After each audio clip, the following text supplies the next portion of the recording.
नमस्कार, स्वागत है आपका एमपी तक पर। मैं हूं रवीश पाल सिंह और एमपी तक की खास पेशकश एमपी फाइल्स में आज हम स्टूडियो के भीतर नहीं बल्कि स्टूडियो के बाहर मौजूद हैं और वजह भी बेहद खास है। आज हम स्टूडियो के बाहर इसलिए मौजूद है और एमपी फाइल्स में आज हम वो बात करने वाले हैं जिसकी इस समय देश भर में चर्चा हो रही है। प्रधानमंत्री नरेंद्र मोदी ने भारतीय सेना को खुली छूट दी है कि वो पाकिस्तान पर कब हमला करे, किस जगह पर हमला करे, ये वो खुद तय करे। एक समय था जब रामायण काल में भगवान हनुमान ने लंका पर चढ़ाई करके लंका दहन किया था। आज हम उसी भगवान हनुमान के खटलापुरा हनुमान मंदिर में मौजूद हैं। सामने आप तस्वीरों में देख सकते हैं इस खटलापुरा हनुमान मंदिर से आज हम एमपी फाइल्स का ये विशेष आज पेशकश इसलिए लेके आए हैं क्योंकि इसी हनुमान मंदिर में भगवान हनुमान जिन्होंने लंका दहन की थी, उन्हीं भगवान हनुमान के खटलापुरा हनुमान मंदिर में आज हम मौजूद हैं क्योंकि यहाँ पर हो रहा है अश्वमेध यज्ञ। और इस अश्वमेध यज्ञ के जरिए भारतीय सेना, थल सेना, वायु सेना, तीनों सेनाओं के पराक्रम और बल को आधार मानते हुए उनकी जीत के लिए, पाकिस्तान के साथ यदि युद्ध होता है तो भारत की जीत के लिए आहुतियां डाली जा रही है। ये यज्ञ वेदी है जो कि जल रही है और इस यज्ञ वेदी में एक के बाद एक मंत्रोच्चार के साथ भारत की जीत के लिए, भारतीय सेनाओं के पराक्रम के लिए, उनके शौर्य के लिए आहुतियां डाली जा रही है। एक के बाद एक आहुतियां डल रही है, मंत्र पढ़े जा रहे हैं, शस्त्र साथ में है, जिसे प्रतीकात्मक रूप से तिलक कर भारतीय सेना के साथ खड़े होने का संदेश दिया जा रहा है। और एमपी फाइल्स में आज हम इन्हीं तमाम लोगों से पूछने वाले हैं कि प्रधानमंत्री नरेंद्र मोदी ने तो छूट दे दी है सेना को, अब इन्हें क्या लगता है, यहाँ पे अगला कदम क्या हो सकता है? क्या भारतीय सेना जिस तरीके से पाकिस्तान पर पहले भी हावी होती रही है, भारतीय सेना इस बार क्या कर सकती है, ये हम बात करेंगे। हमारे साथ अगर आप देखें तो यज्ञ में कृष्णा घाड़गे हैं। वैसे तो अगर देखा जाए तो सुर्खियों में काफी रहते हैं कृष्णा घाड़गे, लेकिन इस यज्ञ के जरिए क्या संदेश वो देना चाहते हैं, खासतौर से ऐसे समय पे जब प्रधानमंत्री नरेंद्र मोदी ने खुली छूट दे दी है, तो आप बताएं आज के इस अश्वमेध यज्ञ के जरिए भारतीय सेना हो या भारत देश हो, उसकी जीत के लिए आहुतियां आप लोग डाल रहे हैं। आपको क्या लगता है कि पाकिस्तान के सामने भारतीय सेना का पराक्रम, बल, शौर्यता हम जो लगातार इतने बार देख चुके हैं, कई मर्तबा पाकिस्तान ने मुंह की खाई, लेकिन सुधरने को तो वो तैयार नहीं।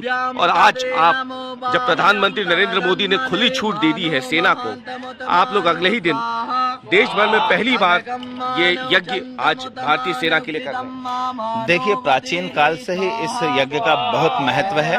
जैसे कि आप जानते हैं कि प्राचीन काल में भी जब युद्ध होते थे तो शस्त्र और शास्त्र दोनों की पूजा होती थी। तो आज अश्वमेध यज्ञ यहाँ पर रखा गया है कि आतंकियों को ढूंढ ढूंढ के मारे, हमारी सेना का मनोबल बढ़ा रहे और कम से कम जनहानि हो, उसको लेकर ये शास्त्र अनुसार यहाँ पर अश्वमेध यज्ञ रखा गया है। हनुमान जी का दरबार इसलिए चुना गया है क्योंकि लंका में हनुमान जी ने जो लंका में विजय पाई थी और सबसे बलशाली, दुनिया के सबसे बलशाली देवता के रूप में हनुमान जी को माना जाता है। उनके प्रांगण में यहाँ ये किया जा रहा है। और कल जैसा कि नरेंद्र मोदी जी ने सेना को खुली छूट दी है, तो कहीं ना कहीं जैसा कि हम नरेंद्र मोदी जी का स्वभाव इस देश का एक एक व्यक्ति जानता है कि जब वो बोलते हैं तो करते जरूर हैं।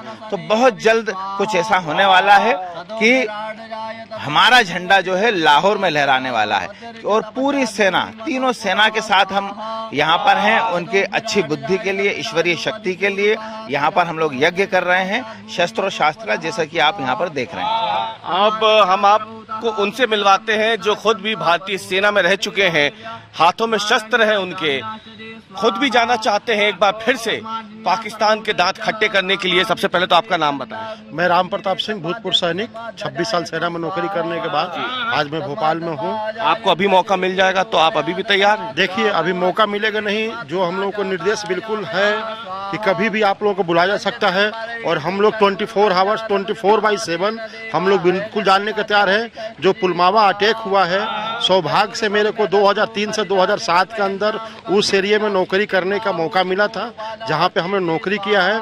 और आप लोगों को एक चीज बता दूं मीडिया के माध्यम से 3 दिन पहले मोदी जी द्वारा और गृह मंत्रालय द्वारा एडवाइजरी जारी किया गया था कि कुछ चीज मीडिया पर न बताया जाए।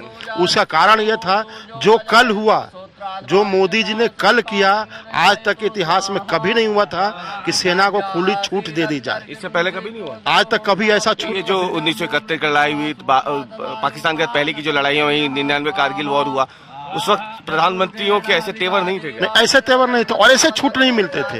एक लिमिटेड, एक अंडरलाइन की छूट मिलते थे कि ये चीज नहीं होना चाहिए। कल जो हुआ है, पहली बार हुआ है कि सेना को पूर्ण रूप से छूट मिला है और तीनों सेनाओं को मिला है, चाहे थल सेना हो, वायु सेना हो, चाहे जल सेना हो, तीनों को एक साथ मिला है। पाकिस्तान सेना कहाँ टिकती है भारत के सामने?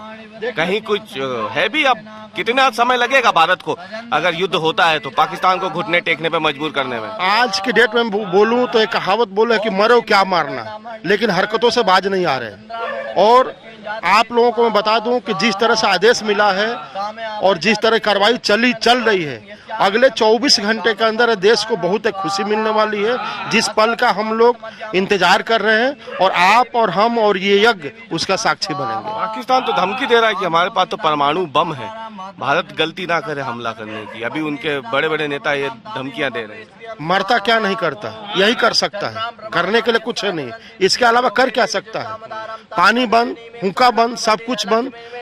1 घंटे के लिए 1 घंटा का काम है, 1 घंटे बाद हम दूसरे, और वो इस चीज के लिए बाज नहीं आ रहा है क्योंकि उस कुत्ते की मौत मरना चाह रहा है। भूतपूर्व सैनिकों का गुस्सा भी देख सकते हैं। मैं चाहूंगा कैमरा पर्सन से कि यज्ञ वेदी और उस पे जो हवन के लिए आहुतियां डाली जा रही हैं उस पर भी एक बार हमारे दर्शकों को वो तस्वीरें भी दिखाएं। हम और भी लोगों से बात करेंगे और समझने की कोशिश करेंगे कि कितना गुस्सा है उनके मन में इस कायराना हमले के बाद। ऐसे लोग जो अपने परिवार के साथ छुट्टियां मनाने गए थे, छोटे छोटे बच्चे उनके साथ में थे, लेकिन इससे पहले कि वो उन खुशियों को दूसरों के साथ साझा कर पाते, उनसे उनकी जिंदगी छीन ली गई। अब गुस्सा तो बहुत है इस पूरे देश में, और आप लोग आज अश्वमेध यज्ञ के जरिए और एक कदम आगे बढ़ गए हैं। देखिए, पाकिस्तान के इशारे पर जो कायराना हरकत की गई है और हमारे भाइयों को धर्म पूछकर वहाँ पे गोली मारी गई है, उसका हम लोग विरोध करते हैं, भरपूर विरोध करते हैं। पूरा देश विरोध कर रहा है। और आज हम ये महायज्ञ, अश्वमेध यज्ञ इसलिए कर रहे हैं कि हमारी जो सेना है, वो सेनाएं को किसी प्रकार का नुकसान नहीं हो, हमारी सेनाओं का मनोबल बिल्कुल कायम रहे।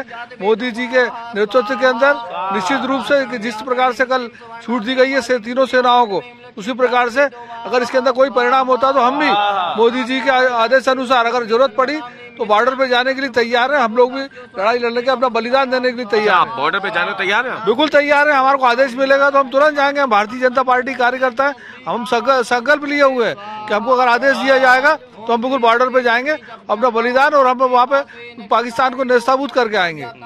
इतनी बार पाकिस्तान हरकत की, हर बार उसने मुंह की खाई है, फिर इस बार फिर बाज नहीं आया। देखिए, इस बार तो उसका अंत समय आ गया है। उसने जो ये कायराना हरकत करी है उसके विरोध में मोदी जी आज चुप है। तो उनकी चुप्पी के पीछे ही बहुत सारे राज निकाल रहे हैं देशवासी। और इस चुप्पी के अंदर जो अब हमारे सामने आने वाला है वो बड़ा भयानक दृश्य होगा। पाकिस्तान को नेस्ताबूद करने के लिए मोदी जी आदेश दे, वो पूरी तीनों सेना तैयार है, पूरी जनता तैयार है जाने के लिए, वहाँ पर युद्ध करने के लिए। आप देख सकते हैं लोगों का गुस्सा जो है वो तो सामने है ही, और अश्वमेध यज्ञ के जरिए ये चाह रहे हैं कि भारतीय सेना का कोई नुकसान ना हो, और भारतीय सेना हर बार की तरह एक बार फिर से पाकिस्तान को नाको चने चबवाए। और आप बताइए, भारतीय सेना के शौर्य पर वैसे भी कोई सवाल उठा नहीं सकता। जिस तरीके से भारतीय सेना ने हर बार पाकिस्तान को घुटने टेकने पे मजबूर किया है, अभी की परिस्थितियों में क्या लग रहा है आपको? आप लोग क्या चाहते हैं, क्या कार्रवाई हो? प्रधानमंत्री ने तो छूट दे दी है, आप लोग क्या चाहते हैं? पाकिस्तान के साथ क्या हो, या भारतीय सेना क्या कार्रवाई करे? पाकिस्तान पे युद्ध होना चाहिए, पाकिस्तान खत्म हो जाना चाहिए और भारत में ही पाकिस्तान फिर से मिल जाना चाहिए। पाकिस्तान को नामो निशान मिट जाएगा। भारतीय सेना पे हमें गर्व है, विश्वास है भारतीय सेना पे। वो आज युद्ध चालू होगी, ज़्यादा से ज़्यादा 5 से 6 घंटे में पूरा नष्ट नाबूद हो जाएगा पाकिस्तान। 6 घंटे में। आप देख सकते हैं ये तस्वीरें अश्वमेध यज्ञ की। तो हमारे एमपी फाइल्स में हमने आज आपको इसलिए ये तस्वीरें दिखाई है क्योंकि इस वक्त जन भावना जो है वो प्रधानमंत्री नरेंद्र मोदी के साथ है। प्रधानमंत्री ने छूट दे दी है कि भारतीय सेना जब चाहे जैसा चाहे वो कार्रवाई कर सकती है। और ऐसे में जो पूरा जनमानस इस समय है वो प्रधानमंत्री नरेंद्र मोदी के साथ जुड़ चुका है। और ये जो तस्वीरें हैं जहां पे आप देख रहे हैं कि किस तरीके से लोग अश्वमेध यज्ञ के जरिए तीनों सेनाओं की जीत के लिए, उन्हें कोई नुकसान ना हो उसके लिए यज्ञ की वेदी पे आहुतियां डाल रहे हैं। और यही जनमानस है, यही जनता की भावना है। इस समय भारत के जन जन की यही भावना है कि वो भारतीय सेना के साथ खड़े रहे, प्रधानमंत्री नरेंद्र मोदी के उस फैसले के साथ खड़े रहे जहां पर इनके देश में घुस के जिस तरीके से निर्दोष लोगों की, मासूम लोगों की हत्याएं की गई है, उसका बदला भारतीय सेना जरूर ले, भारत जरूर ले। और इसी के साथ हमारे एमपी फाइल्स की इस पेशकश में ये जो आखिरी आहुति डाली गई है, भारत माता की जीत के नारों के साथ ये आहुति भी यहाँ समाप्त हुई है। और एमपी फाइल्स में आज इसी जनभावना को हमने आपके सामने लाने की कोशिश की। कल हम फिर हाजिर होंगे आपके साथ एमपी फाइल्स के एक नए एपिसोड के साथ। तब तक के लिए धन्यवाद।